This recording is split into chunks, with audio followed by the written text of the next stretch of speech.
Hello साथीहरु, this is short 3 of learning Python from beginning. आज हामी डेटा टाइप्सको बारेमा बुझ्नेछौँ। डेटा टाइप्स भनेको के हो त? यहाँ जस्तो कि हाम्रो रियल लाइफ एक्जाम्पलमा हुन्छ, रियल लाइफमा जस्तै डेटाको टाइप्स हुन्छ, त्यस्तै सेम हो डेटा टाइप्स यहाँ पाइथनमा पनि। जस्तै कि हाम्रो रियल लाइफमा हुन्छ 1 2 3 4 5 देखि 10 सम्म गऱ्यो भने यो के हो? नम्बर भयो। यसैगरी 1.1 यसमा पनि के हुन्छ यो 1.22 गऱ्यो भने यो के हो? डेसिमल भयो। यो टाइप्स भयो नि डेटाको एउटा। यो भयो डेटा अनि यसको यो के हो? टाइप्स। यो डेसिमल हो, यो के हो? टाइप्स। यो नम्बर हो, यो के हो? टाइप्स।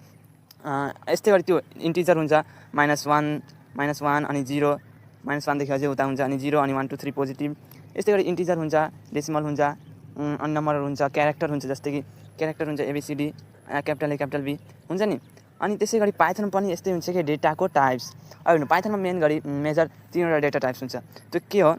फर्स्ट हो हेर्नु, फर्स्ट डेटा टाइप्स के हो भने इन्टिजर -1 -2 -3 -5 यस्तो हुन्छ अनि एउटा 0 हुन्छ नि। यस्तै हेर 0 अनि त्यसपछि -1 जति तलसम्म जान सकोस् अनि प्लस त्यो पोजिटिभ 1 2 3 4 यसलाई के भन्छ हामी इन्टिजर। त्यस्तै हो इन्टिजर, यसमा पाइथन पनि सेम।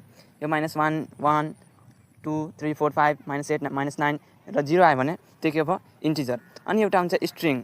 पाइथनमा स्ट्रिङ हुन्छ। यहाँ हेर्नु स्ट्रिङ सिमिलर छ त्यो हाम्रो रियल लाइफ एक्जाम्पलमा हेऱ्यो भने क्यारेक्टरसँग। जस्तै यहाँ स्ट्रिङको के हुन्छ भने स्ट्रिङलाई हामी जहिले पनि यहाँ डबल कोट्समा लेख्नुपर्छ। डबल कोट्स भने त्यो एपोस्ट्रोफी।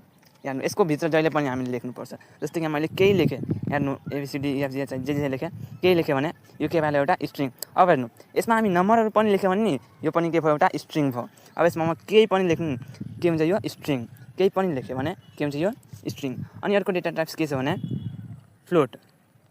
फ्लोट हेर्नु, फ्लोट भनेको जस्तै कि हामीलाई थाहा छ डेसिमल। डेसिमल भनेको थाहै होला तपाईँहरूलाई। डेसिमल भनेको जस्तै कि 1.2 1.5 5.8 9.8 यस्तै त्यो पोइन्टवाला भ्यालु लेख्यो भने चाहिँ डेसिमल। अब हेर्नु फ्लोट भनेको चाहिँ त्यही डेसिमल नै हो। हेर्नु 1.12 लेख्यो भने यो के भयो? डेसिमल भयो। 99.8 यो के भयो? डेसिमल भयो। बुझ्नुभयो? यो डेसिमललाई के भन्छ?